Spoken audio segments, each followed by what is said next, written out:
बहुत समय पहले की बात है। सुंदरपुर नाम का एक गांव था।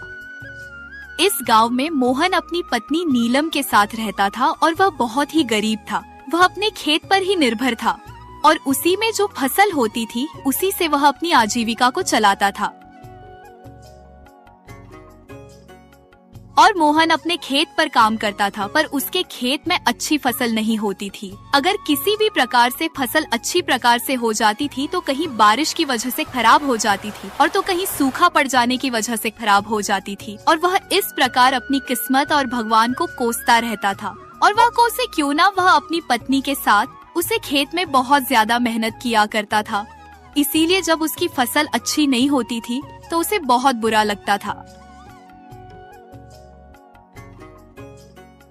और एक दिन जब मोहन खेत पर जाता है तो देखता है कि वहाँ पर कोई भी किसान नहीं आया है। सिर्फ खेत पर वही काम करने के लिए सुबह सुबह चला गया है। पर वह सोचता है कि मुझे मेहनत करनी है जिससे इस साल मेरी फसल बहुत अच्छी हो जाए। फिर वह अपने खेत पर खुदाई करने लगता है और वह धीरे धीरे अपने खेत को जोत रहता है। और वह अपने खेतों में इतनी मेहनत से काम करता है कि उसे समय का कोई भी अंदाजा नहीं लगता है और उसे खेत पर काम करते करते दोपहर हो जाती है। फिर मोहन की पत्नी नीलम उसके लिए खाना लेकर आती है और फिर उसे समय का अंदाजा होता है और वह कहता है कि अरे ये क्या, मुझे तो काम करते करते दोपहर हो गई है और मेहनत से काम करने में समय का कोई अंदाजा नहीं लगता है। चलो, अब नेहा खाना लेकर आई है तो मैं खाना खा लेता हूँ और उसके बाद थोड़ी बहुत देर आराम करूंगा और फिर काम पर लग जाऊंगा। और मुझे इस बार अपने खेत में बहुत अच्छी फसल उगानी है। फिर मोहन की पत्नी मोहन से कहती है, अरे रोटी खा लो और फिर उसके बाद खेतों पर पुनः काम करना। आपको काफी भूख लगी होगी, सुबह से कुछ भी नहीं खाया है। कम से कम चाय नाश्ता करने के बाद ही खेत में आया करो। मैंने कई बार आपसे कहा है पर तुम मेरी सुनते ही कहाँ हो। अरे ठीक है भाग्यवान, मैं आ रहा हूँ। खाना खा लूँ उसके बाद फिर काम करूँगा। फिर मोहन खेत से निकलकर खाना खाने के लिए आ जाता है और फिर मोहन को देखकर मोहन की पत्नी नीलम उससे कहती है कि अरे जी, मुझे लगता है आज आप बहुत ज्यादा थक गए हो। अरे हाँ नीलम, मैं आज बहुत थक गया हूँ। सुबह से जब आया हूँ तब से कम ही कर रहा हूँ और जब तुम आई हो तब मुझे पता चला कि अब थोड़ी बहुत दोपहर हो गई है। और देखो, यह हमारे पड़ोस के किसान भाई कोई भी अपने खेतों पर काम करने नहीं आया, इसीलिए मुझे समय का और कोई भी अंदाजा नहीं लगा है। अरे जी, तो अपने यहाँ पर बैठकर आराम कर ली होती, जिससे आपको थोड़ा आराम मिल जाता और उसके बाद अपना खेतों पर काम करते। अरे नीलम, तुम खुद देखो, मैं इतनी ज्यादा खेतों पर मेहनत करता हूँ और बाकी किसान खेतों पर देखने तक नहीं आते हैं और फिर भी मेरी ही फसल किसी न किसी प्रकार से बर्बाद हो जाती है और मुझे बहुत भारी नुकसान हो जाता है। और शायद भगवान को भी मेरी फसल खराब करने में मजा आता है, इसीलिए वह मेरे साथ ऐसा करता है। अरे जी, आप अपना मन छोटा मत करो और दिल से कम करो। भगवान एक न एक दिन हमारी मदद जरूर करेगा। अगर आप इतनी मेहनत से काम करते हो तो हमें उसे मेहनत का फल अवश्य मिलेगा। और आप इसी तरह मेहनत करते रहो और उसमें मैं भी आपके साथ हूँ। कोई भी बड़ा काम नहीं करेंगे और नहीं करने देंगे। और फिर मोहन की पत्नी नीलम मोहन को इन सभी बातों से उसका मन हल्का करती है और उसे आशा दिलाती है। हाँ नीलम, तुम कह तो सही रही हो, पर मैं इतनी मेहनत से काम करता हूँ फिर भी मेरे साथ हमेशा बुरा ही होता है। और तुम जो कहती हो कि कभी ना कभी मेरा टाइम जरूर सुधरेगा और देखते हैं कि हमारी जिंदगी में सुख आता है या नहीं। अरे जी, आप ज्यादा अब मत सोचो और एक ना एक दिन आप खुद कहोगे मुझे कि अब हमारी जिंदगी में कुछ सुधार आ रहा है। और आप इतनी चिंता मत किया करो, क्योंकि हम दो ही लोग हैं और कोई भी संतान नहीं है हमारी। और फिर नीलम मोहन को खाना खिलाने के बाद अपने घर के लिए चली जाती है और मोहन अपने खेत पर फिर से काम करने लगता है। तभी उसके पास वाले खेत का मालिक हीरा उसके पास आता है और उससे कहता है कि अरे राम राम मोहन भाई, लगता है आप आज बहुत सुबह ही काम पर चले आए हो और लगता है तुमने आज ही सारा काम कर डाला है। अरे कम से कम जब खेत पर आया करो मुझे भी बता दिया करो। मैं भी तुम्हारे साथ खेत पर आया करूंगा और मेरे खेत में भी जल्दी से जल्दी फसल आएगी, जिससे कुछ हमें भी फायदा होगा। हाँ, राम राम। हीरा भाई, मैं तो सुबह आज खेत पर जल्दी ही आया हूं, लेकिन आज तुम बहुत समय के बाद खेत पर आए हो। मैं तो आपसे भी कहता हूं कि आप अपने खेत पर जल्दी आया करें और उस पर ज्यादा से ज्यादा काम करें, जिससे हमारी फसल अच्छी होगी और उसमें ज्यादा पैदावार हो सकती है। और मोहन भाई, तुम्हें देखकर लगता है कि तुम्हारा काम पूरा हो गया है, पर तुम्हारे चेहरे पर बहुत ज्यादा परेशानी झलक रही है। क्या कारण है? मुझे भी बताओ मोहन भाई। अरे क्या बताऊं हीरा भाई, मैं इतनी सुबह और इतनी जल्दी से अपने खेत पर काम करता हूं, फिर भी मेरी किसी न किसी प्रकार से फसल बर्बाद हो ही जाती है। और आप लोगों का देखो, पता नहीं कितने टाइम खेत पर आते हो और नहीं भी आते हो, फिर भी आप लोगों की फसल बहुत अच्छी होती है। मेरी फसल हमेशा बर्बाद होती है। पता नहीं क्या है मेरी जिंदगी। अरे मोहन भाई, तुम अपनी किस्मत को लेकर इतना क्यों सोचते रहते हो? अरे हीरा भाई, अगर मैं अपनी किस्मत को लेकर को सोचूं ना, तो और क्या करूं। मेरी फसल कभी बाढ़ की वजह से खराब हो जाती है, तो कहीं सूखे की वजह से। बताओ मैं क्या करूं। अरे मोहन भाई, देखो, तुम्हारा और मेरा खत एक दूसरे के पड़ोस में ही है। इसका मतलब अगर कोई बीमारी तुम्हारे खेत में होगी तो वह मेरे खेत में भी होगी। पर मैं तो इस फसल को लेकर इतना चिंतित नहीं रहता हूँ। और तुम खेती के अलावा कुछ और काम करते हो या नहीं करते हो? अरे नहीं हीरा भाई, मैं खेती ही करता हूं, क्योंकि मेरे दादा पर दादा की खेती है और इसी खेती से हम अपना काम चलाते हैं। मेरे दादाजी ने इस खेती को मेरे पिताजी को दी और मेरे पिताजी ने मुझे दी है। अब मैं इस पीढ़ी के अनुसार अब इस खेत पर मैं काम कर रहा हूं और इस काम के अलावा मैं और कोई दूसरा काम नहीं करता हूं। अगर कोई अच्छा काम हो तो भाई मुझे भी बता दो, जिससे मैं भी उस काम को कर लूंगा और मुझे भी तुम्हारी तरह ज्यादा खेती के पीछे परेशानी नहीं झेलनी पड़ेगी। नहीं मोहन भाई, मैं तुम्हें इसके बारे में नहीं बताऊंगा, बल्कि तुम्हें करके दिखाऊंगा और तुम अपना काम कर लो और मैं अपना काम पूरा कर लूं। उसके बाद में तुम्हें मैं अपने साथ ले चलकर वह काम ही दिखाऊंगा। ठीक है? ठीक है हीरा भाई, जैसा तुम कहते हो मैं वैसा करता हूं। अगर तुम मुझे बताना नहीं चाहते हो और उसे दिखाना ही चाहते हो तो ठीक है, मैं भी काम कर लेता हूं। बस थोड़ा ही बचा है और आप भी अपना काम पूरा कर लो।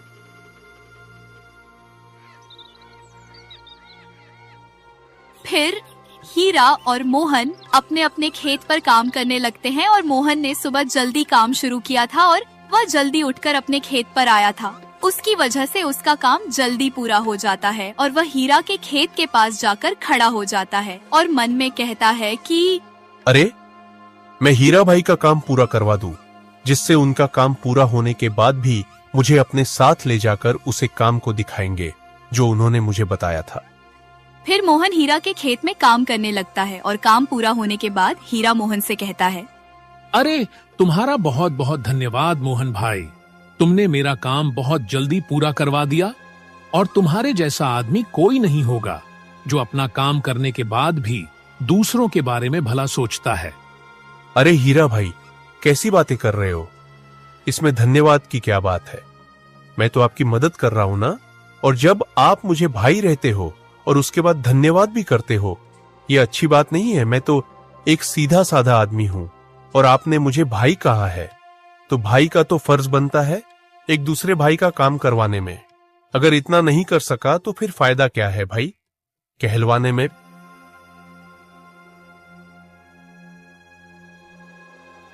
जब हीरा और मोहन हीरा के घर के पास पहुंचते हैं तो वह उससे कहता है कि देखो मोहन भाई, मैं जो तुम्हें चीज बताऊंगा या दिखाऊंगा उसके बारे में तुम किसी से कुछ भी मत कहना और चाहकर भी किसी से मत कहना, और इसके बाद तुम कभी गरीब नहीं रहोगे।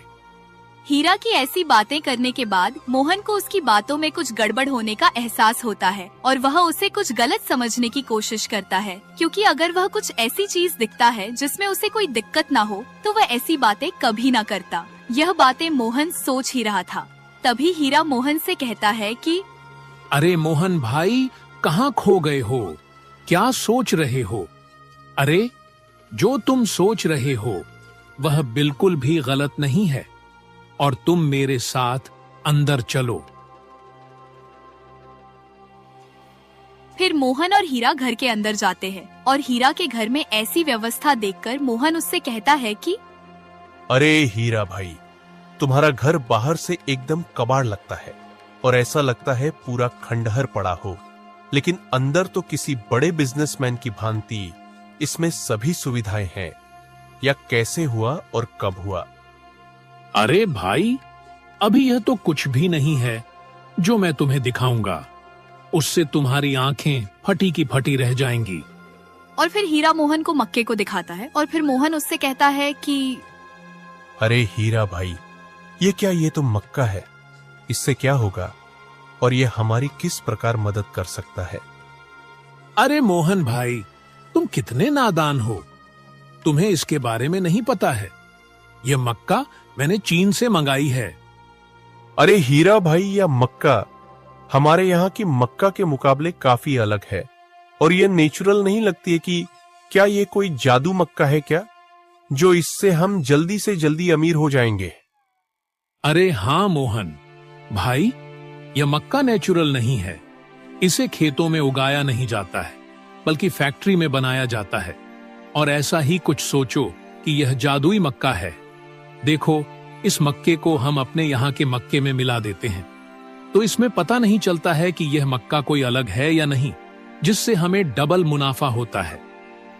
अच्छा, अब समझा। इसका मतलब यह मक्का असली नहीं है, बकिया मक्का नकली है। पर या तो गलत बात है ना?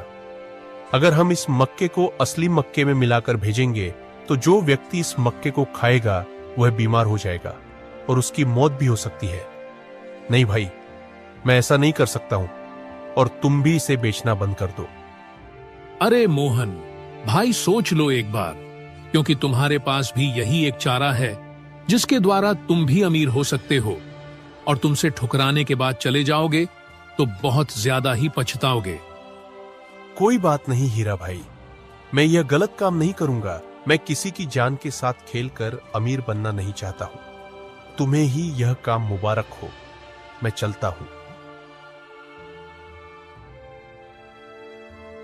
और फिर मोहन वहाँ से चला जाता है और एक पेंट के पास खड़ा होकर कहता है कि अरे, मुझे लगा था कि हीरा भाई कुछ अच्छा काम बताएंगे जिससे मुझे कुछ पैसे मिल जाएंगे और मेरी अजीब का भी खेत से हटकर कुछ काम पर लग जाएगी। पर अब मैं अपने किस्मत को कोसूं या ना कोसूं, मेरी किस्मत मुझे हर बार धोखा देकर चली जाती है। या भगवान, अब मैं क्या करूं? और फिर यह बातें मोहन अपने आप में कर ही रहा था, तभी वहाँ पर एक बाबा आते हैं और मोहन से कहते हैं कि अरे बेटा, क्या कर रहे हो? क्या हुआ? तुम मुझे कुछ चिंतित लग रहे हो। मुझे अपनी परेशानी बताओ। क्या पता मैं तुम्हारी परेशानी का कोई हल ढूंढ दूं। और मुझे कुछ मत छुपाना, क्योंकि मैं तो एक सन्यासी हूँ। मैं तुम्हें एक अच्छी राह बता सकता हूँ। अरे बाबा, मैं अपनी किस्मत से परेशान हूँ, क्योंकि मेरी किस्मत मेरा कभी भी साथ नहीं देती है।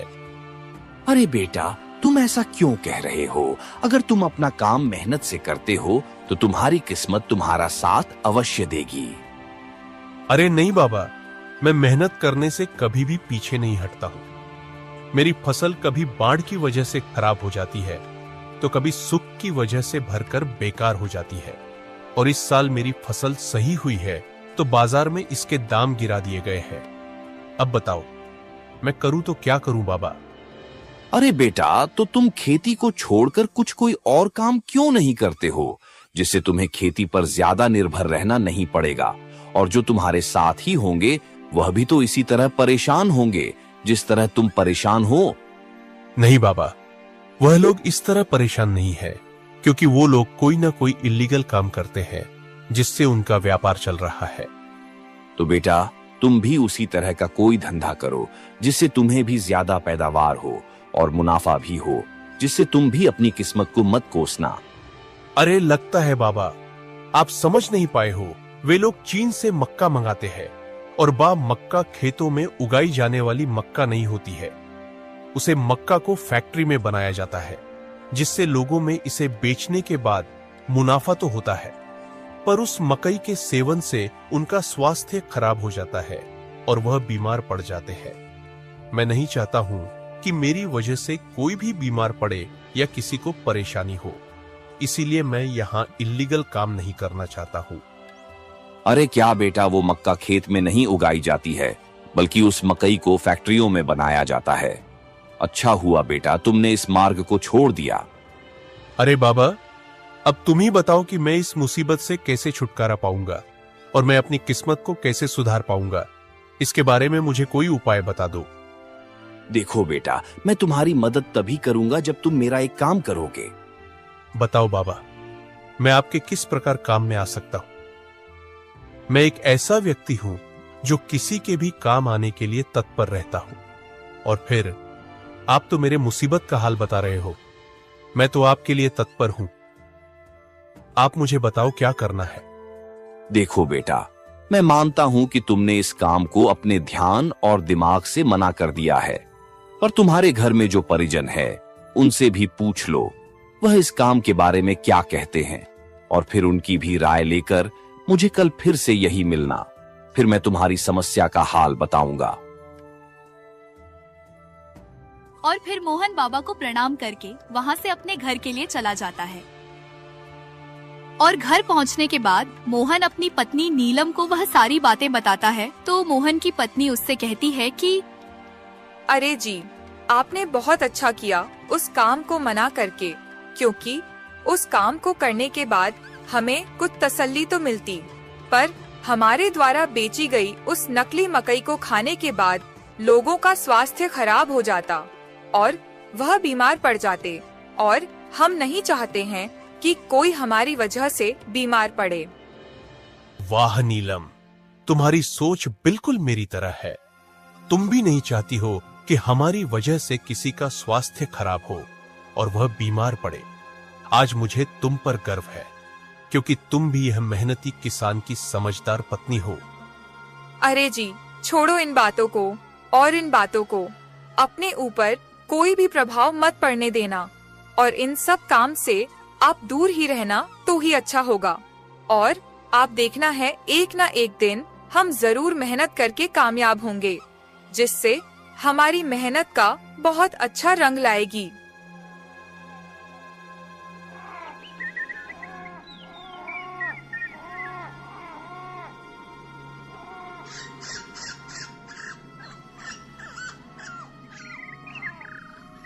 और फिर जब सुबह होती है तो मोहन वही जगह पर जाता है और कहाँ पर बाबा को नापा करवा चिंतित होता है और सोचता है कि मेरी समस्या का हल कैसे मिलेगा, क्योंकि यहाँ पर बाबा है ही नहीं।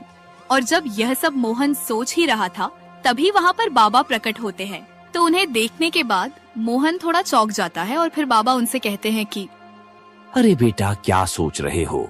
मैं यहीं पर हूँ, बताओ क्या कह रहे थे तुम? और तुमने अपने परिवार के सदस्यों से पूछा है कि उन्होंने तुमसे क्या कहा है? अरे बाबा, मेरी पत्नी से मैं जब पूछा तो उसने भी साफ साफ मना कर दिया, और उसने मुझे यह भी कहा है कि दोबारा उसे काम के लिए उसे व्यक्ति के पास मत जाना और उन सब का प्रभाव अपने ऊपर मत पड़ने देना। मेरी पत्नी का स्वभाव और विचार मेरे ही समान है और वह भी नहीं चाहती है कि हम कोई गलत काम करें जिससे लोगों में बीमारियां न बढ़ सके। तो ठीक है बेटा, तुम्हारी पत्नी की भी सोच तुम्हारी तरह, और तुम लोग एक दूसरे के बहुत ही पास के सोचने वाले हो। अरे बाबा, तो आप मुझे कुछ समस्या का हल बता दो जिससे इस समस्या से मैं दूर हो जाऊं। अरे बेटा, मैं तुम्हें आशीर्वाद देता हूँ जिससे तुम कभी भी असफल नहीं होंगे, और तुम जब भी लोगों की मदद करोगे मुझसे तुम्हारा ही कल्याण होगा, और तुम्हारी फसल कभी भी बर्बाद नहीं होगी, और ना ही तुम्हारी फसल बाढ़ से खराब होगी, और ना ही सुख से, और ना ही किसी कीड़े मकोड़े से। ठीक है बाबा, आप जब कह रहे हो तो ठीक ही होगा। और फिर मोहन बाबा को प्रणाम करके वहाँ से अपने घर के लिए चला जाता है। और फिर मोहन जब अपने खेतों पर काम करता है तो उसकी फसल कभी भी खराब नहीं होती है और उसकी पत्नी की प्रेरणाओं से और उसकी मेहनत से दोनों हंसी खुशी से अपना जीवन व्यतीत करने लगते हैं।